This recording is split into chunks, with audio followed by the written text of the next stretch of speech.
Hello everyone, Greg here, and I'm back at my other workbench today. Gonna do a combination video, and I'll start right off right from the beginning. There's gonna be nothing to do with models on this video. So we're gonna do, part of it is what did I buy Wednesday, which is hosted by our good friend Joe over at the Big Sky Model Workshop. And the second part is going to be somewhat of a show and tell. And I think the show and tell Wednesday idea was started by our good buddy Link. And at Link Scale Models, I think that's the name of this channel. I hope I got that right. But we're going to step back away from models for a little bit today, and I'm going to show you a new thing I picked up here at a local auction. Yeah, Grumpy Greg's Models and Toys. Well, we do have to do toys every now and then. So yeah, this is what I picked up here the other day. Found this at a local auction.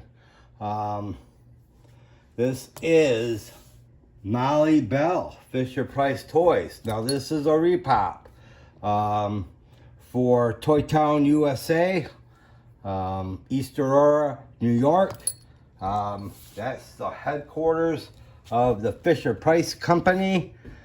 For years, those toys were made in upstate New York, either in Holland or in East Aurora, which is about 40 miles away maybe.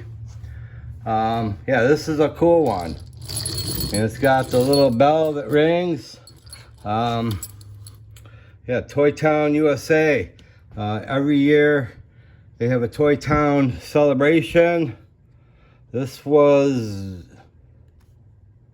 1992. Of course, made in the USA is always a bonus, but they usually repop one of their old toys for this special Toy Town weekend. And for years, they've done this celebration of Toy Town.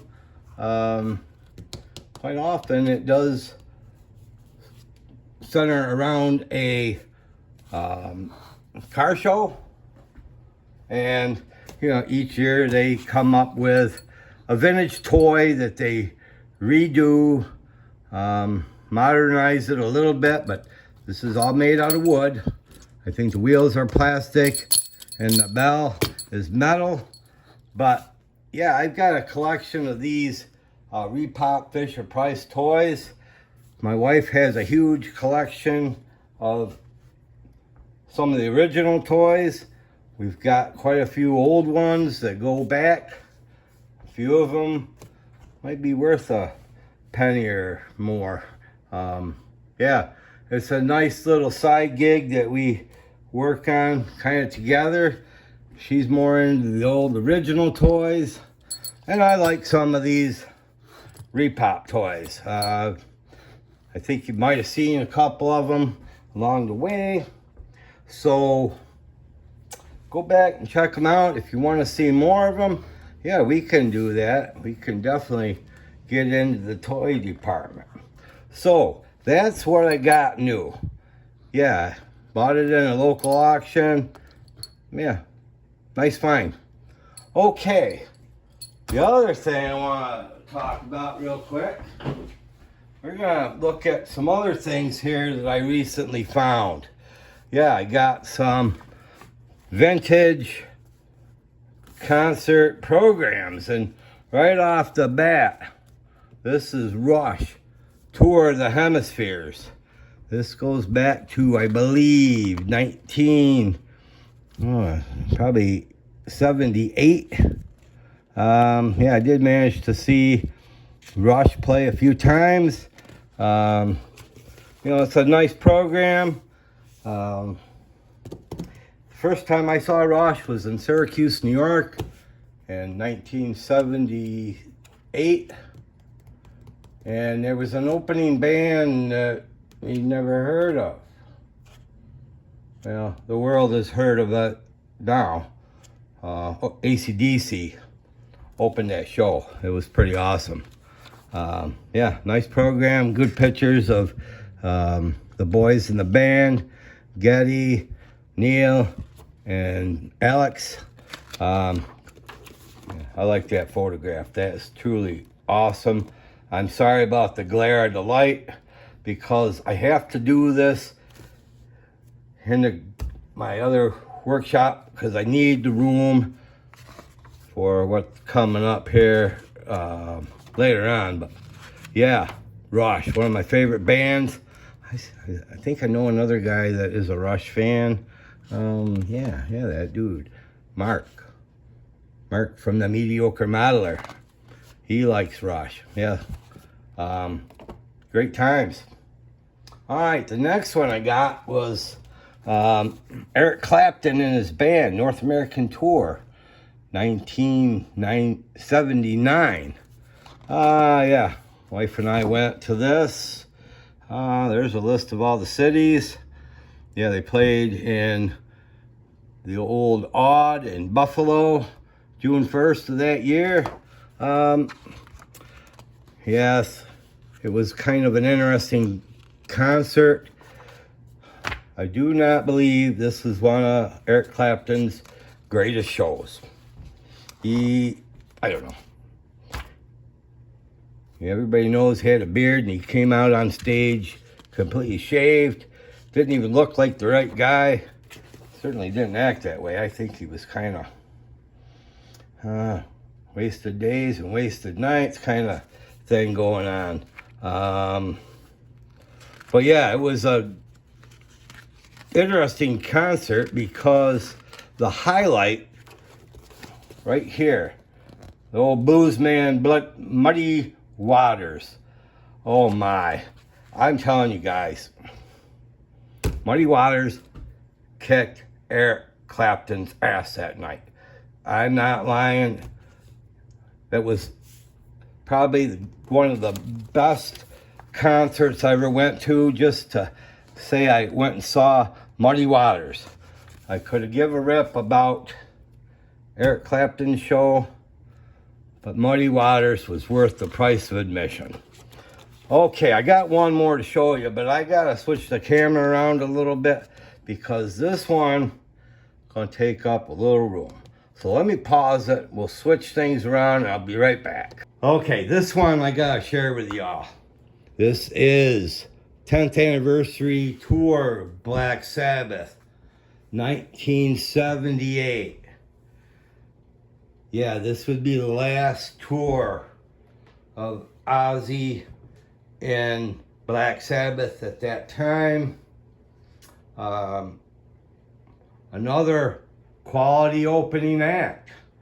Yeah, I seen AC/DC as an opening act. I seen Muddy Waters as an opening act.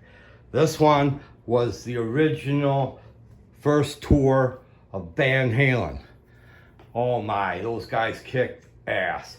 But it was worth seeing Sabbath play.